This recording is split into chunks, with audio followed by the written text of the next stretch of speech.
Les forces russes commenceraient à renforcer leur position dans les régions occupées de Luhansk, Donetsk et l'est de Zaporijia, avec du personnel de Kherson et des militaires mobilisés, selon l'Institut américain de la guerre. Le ministère de la Défense britannique ajoute que les forces russes construisent des positions défensives, partiellement occupées par des réservistes mobilisés mal entraînés, autour du secteur de Statove, dans la région de Luhansk, à l'est de l'Ukraine. Regardons maintenant la carte.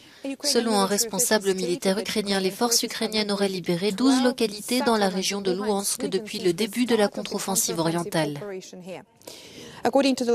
Selon la dernière mise à jour des services de renseignement britanniques, la ligne de front sud-ouest étant désormais plus facilement défendable le long de la rive est du fleuve Dnipro, le secteur de Svatove est probablement devenu un flanc opérationnel russe plus vulnérable.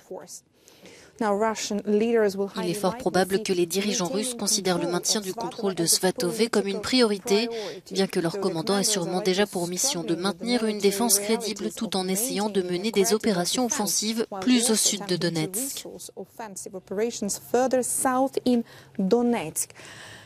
Le conseiller du maire de Mariupol, Petro Andriouchenko, a noté l'arrivée de personnel et d'équipements militaires à Mariupol.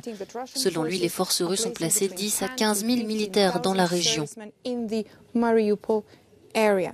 Ces hommes nouvellement mobilisés se déploieraient vers la ligne de front ouest de l'oblast de Donetsk via Mariupol.